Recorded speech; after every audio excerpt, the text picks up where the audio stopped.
From stuntman Vladimir Furtick replacing Richard Brake as the Night King in Game of Thrones, to Jackie Earle Haley taking over Robert Englund's iconic role as Freddy Krueger, here are the worst actor recasts that ruined the characters. I'll start with the mysterious recasting of the Night King in Game of Thrones. To this day, no one really knows why the casting directors of the series decided to replace Richard Brake. In fact, none of the actors know either. In 2019, Vladimir Furtick, the stuntman and actor who replaced Richard, told Entertainment Weekly that he didn't really know why he got the role. A few fans speculated that it was because Furtick can do his own stunts, and no one would be able to tell who the actor was behind all that makeup. But the fans noticed the shift in the actor's performances. They pointed out that Brake was just creepier as the show's main antagonist. Everything from his posture to the intensity of his eyes made the Night King what he was, a terrifying villain. But when Furtick took over, that creepy, dangerous quality was gone. The showrunners may have thought that the role didn't require an actor since he was just standing around half the time. All he did was stare intensely at the screen, or at Jon Snow and his mates, right? Wrong. The Night King's essence was in the sense of impending doom surrounding him, and Brake captured it perfectly. When Furtick took over, the villain just stood there like an icicle. There was no urgency to his character anymore, and the fans hated that. But this next actor recast was a bit more controversial. When The Matrix Resurrections was announced, everyone expected the original cast members to reprise their roles. However, the fans were shocked to find out that Jonathan Groff had been cast as Agent Smith. Now, no one's knocking the actor's abilities. He's one of the more exceptionally talented performers working today. And his performance as Holden Ford in Netflix's Mindhunter was a masterclass in acting. The fans love him to bits, but they also agree that he wasn't the right fit for Agent Smith. Hugo Weaving set the bar a little too high on that one, I'm afraid. The strange thing is, he was totally game to play the role again, but he had to step away due to his commitment to Tony Kushner's theater adaptation of The Visit. So Laney Wachowski had to go with Groff. Again, the fans didn't have anything against his performance as an actor. The man's a powerhouse. It's just that he wasn't intimidating enough to be Agent Smith. According to the fans, Groff's version of the character was more calculating and a little generic. On the other hand, Hugo's take on the character was unique, fresh, and terrifying.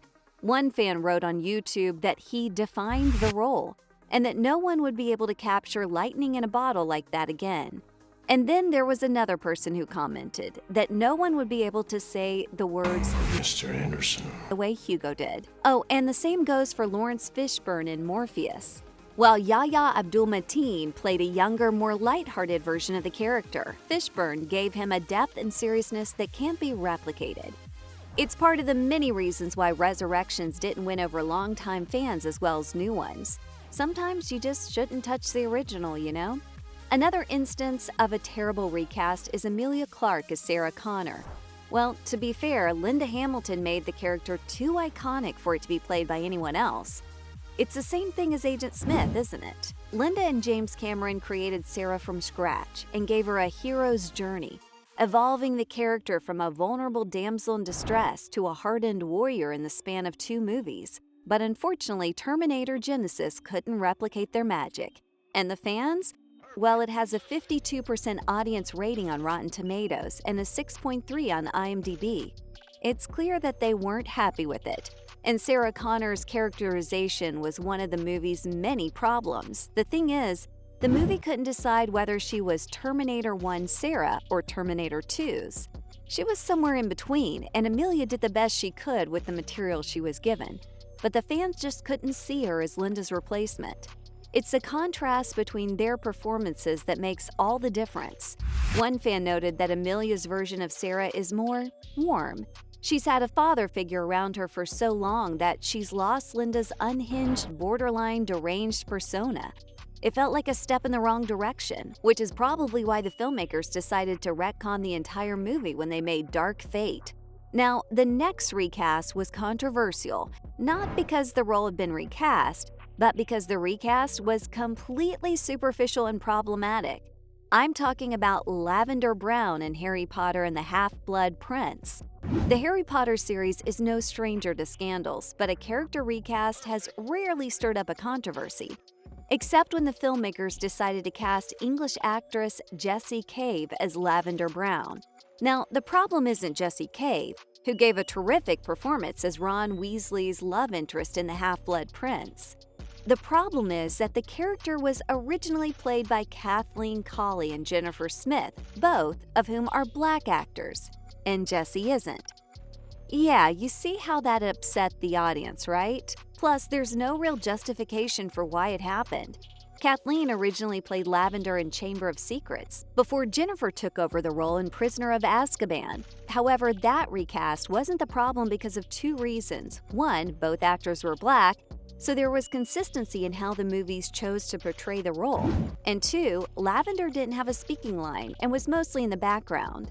So when it was time to introduce her as Ron's girlfriend and give her something to say, the filmmakers hired a white actor. And this move ended up upsetting quite a few fans, who immediately called it out online. One Reddit user wrote that it was a clear case of whitewashing a role, and that recasting the character twice with a black actor showed a clear pattern of thinking. The choice reflected poorly on the casting directors, who should have stuck to the trend that Chamber of Secrets and Prisoner of Azkaban had established. But what do you think about it? Anyway, Hollywood is filled with instances of poor casting decisions. And the next one is Vince Vaughn as Norman Bates in 1998's remake of Psycho. If you've seen the original by Alfred Hitchcock, then you're already familiar with Anthony Perkins' bone-chilling performance as a villain. But Gus Van Sant wanted to create a modern rendition of the 1960 classic, so he produced and directed the remake and cast Vince Vaughn as the iconic villain, except none of the critics or fans were happy with it. Thankfully, 2013's Bates Motel washed over its sins. But what was so wrong with Gus's take on it? Well, other than the fact that it failed to recapture the magic and creepiness of the original, it was Vince who stood out like a sore thumb. Most critics agreed that the actor was horribly miscast as Norman Bates. What made Perkins' performance so memorable was that he nailed the character's volatility. The actor was known for his youthful face and boyish charm, so that added to Norman's man-child persona. Plus, Vince couldn't capture the nuances that made Perkins' villain so terrifying. Sure, he was an imposing figure and expressed the character's rage pretty well, but he couldn't portray Norman's psychotic side with as much depth and darkness as Anthony Perkins. And according to the fans, the remake is a perfect example of what not to do when recreating an original work. There's a reason why Hitchcock's vision and screenplay resonated with horror fans of every decade starting from the 60s, and why it's still studied in film schools to this day. Anyway, if you're talking horror remakes, then I have to mention 2010's A Nightmare on Elm Street. Can you imagine anyone other than horror legend Robert Englund as Freddy Krueger? Of course not. It's like replacing Robert Downey as Iron Man or Hugo Weaving as Agent Smith. But when Warner Brothers announced that Jackie Earle Haley was taking on the role, things got serious. Englund was totally on board with the idea, and so were the fans, especially those who'd watched Zack Snyder's Watchmen a year earlier. But as much as everyone loves Haley's performance as Rorschach, he just couldn't recapture the magic of Robert Englund. There was only one problem: he played the character too seriously. I mean, yes, Freddy is a serious, brutal, ruthless villain, but he's also got a fun side to him. What made him work in the original movies was that he seemed to be enjoying himself. He reveled in senselessly killing innocent teenagers, and he made the whole process of entering their dreams enjoyable. He quipped witty one-liners and made murderous puns wherever he could find them. Haley just wasn't playful enough, and that's what robbed the character of his energy.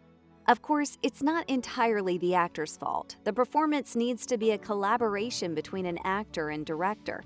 And if the director isn't clear about his vision, then the character will suffer from it, especially a character whose roots are embedded deep in 80s slasher horror. So from a performance by Haley that should have been great but didn't win the fans, to Vladimir Furtick replacing Richard Brake as the Night King in Game of Thrones, those were the worst actor recasts that ruined the characters.